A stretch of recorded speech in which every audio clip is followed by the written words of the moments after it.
Donetsk में Ukraine का विनाशकारी हमला।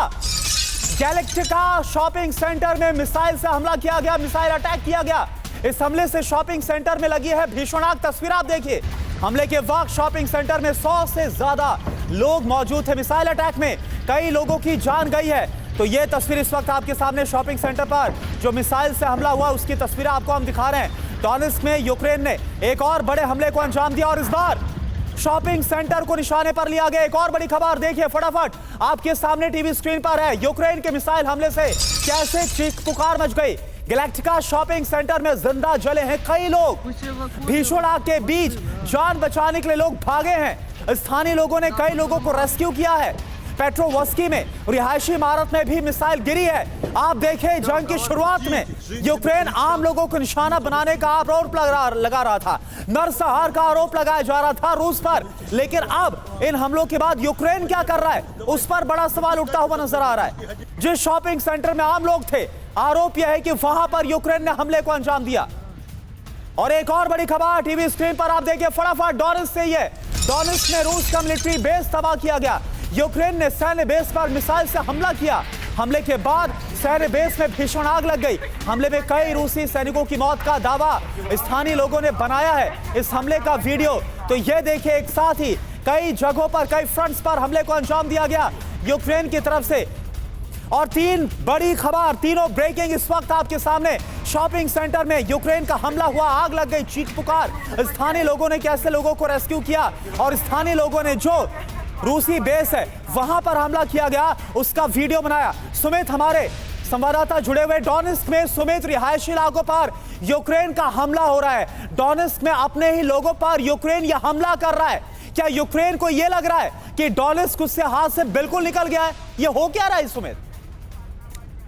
देखिए, ऐसा नहीं है कि लगातार डोनेस्क बिल्कुल हाथ से निकल गया, लेकिन ये जरूर है कि जो स्ट्रैटेजीज अब यूक्रेन ने बदली है पिछले कई दिनों में, वो रूस के लिए एक बड़ा सरदर्द बन गया। रूस के लिए ना सिर्फ खुद बल्कि बेलग्रेड की सुरक्षा को या फिर उसकी आप कह सकते हैं कि उसको भी बचाना एक बड़ी सरदर्द बन गया। क्योंकि यूक्रेन के जो आप कह सकते हैं ऑफेंसिव ऑपरेशन के अंदर जो मिलिट्री घुसी है वो बेलग्रेड के भी 7 से 8 किलोमीटर के दायरे में है। लेकिन अब ये रशिया को देखना है कि रशिया को आखिरकार इन इलाकों को कैसे वापस लेना है। क्योंकि अभी तक करीबन कई दिनों तक अब तक जंग शुरू हुए ऑपरेशन चल रहे हैं, लेकिन अब तक रूस की सेना कुछ बड़ा कर नहीं पाई है इन दोनों इलाकों में। तो निश्चित तौर पर रूस के लिए एक बड़ी सरदर्दी है। लेकिन यह भी आप मानिए कि यूक्रेन के लिए भी ये बड़ी चैलेंज है कि अगर वो इलाकों को होल्ड अप करके रखता है तो आखिरकार पीछे से जो रसादारी है, जो साजो सामान आ रहा है, उनकी लाइन को सिक्योर करना भी एक यूक्रेन के लिए एक बड़ा चैलेंज है। बिल्कुल, ये सिक्योर कर रहा है बड़ा चैलेंज है। और इसी को लेकर जो रूस है वो यूक्रेन के खिलाफ बड़े हमलों को अंजाम दे रहा है। तो इस फ्रंट में बारूद सुलग रहा है। दूसरे फ्रंट का रुख करते हैं, बात करते हैं इस वक्त ईरान इजराइल की, मिडिल ईस्ट की बात करते हैं। और इन सब के बीच जो हालात बन रहे मिडिल ईस्ट में, इसको लेकर बड़ी खबर क्या है ये देखिए आप। तुर्की का बहुत बड़ा मिलिट्री मूवमेंट देखने को मिला है बोस्फोरस स्ट्रेट में। तुर्की वॉरशिप का ये मूवमेंट, तुर्की के कई मिलिट्री प्लेन का ये मूवमेंट देखने को मिला है। तो मिडिल ईस्ट के हालात के बीच टेंशन हाई है। इन सब के बीच तुर्की का मूवमेंट क्या बतला रहा है ये अपने आप में समझना बहुत जरूरी है। जो तस्वीर इस वक्त आप देख पा रहे हो बोस्फोरस स्ट्रेट की है, जहां पर तुर्की वॉरशिप का ये मूवमेंट, तुर्की के कई मिलिट्री प्लेन का मूवमेंट देखने को मिला है। और जैसा कि आप जानते हैं, मौजूदा हालात में इस वक्त तुर्की इजराइल के साथ बिल्कुल भी नहीं है।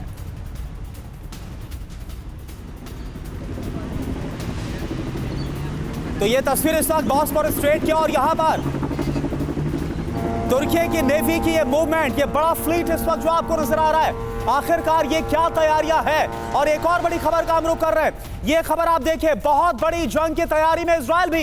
इजराइल के सारे fighter planes high alert mode पर रख दिए गए। इजरायली एयरफोर्स ने बड़ी वॉर ड्रिल को अंजाम दिया। ये देखिए आप, एयर रिफ्यूलिंग करते हुए 8 फाइटर जेट नजर आए। F-35, F-15, बोइंग 707 ने अपनी ताकत दिखाई है। ईरान को वॉर ड्रिल से बड़ा संदेश दिया गया, क्योंकि ईरान लगातार ऐसे वीडियो दिखा रहा है जो कि निकलकर वहां से सामने आ रहे हैं, जहां पर अपनी ड्रोन से लेकर मिसाइल ताकत को दिखा रहा है। और इसका जवाब यह दिया गया हवाई ताकत को दिखाकर इजराइल की तरफ से ईरान को।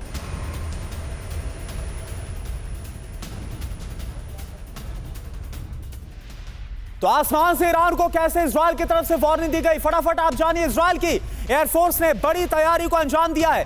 F-35 के साथ इजराइल की ये वार्निंग भी है ईरान के खिलाफ। F-15 और F-35 के साथ वॉर ड्रिल को अंजाम दिया गया। 8 फाइटर जेट्स ने लेबनान बॉर्डर के बिल्कुल पास, बिल्कुल करीब उड़ान भरी है। रैम विमान से हवा में रिफ्यूलिंग की गई है। ईरान तक उड़ान की चेतावनी दे रहा है इजराइल। ये रिफ्यूलिंग के जरिए संदेश है। और विनोद ऑगस्टिन सर, सवाल मेरा आपसे तुर्की के लिहाज से भी है। तुर्की इजराइल में शांति की बात तो कर रहा है और खुद क्या कर रहा है?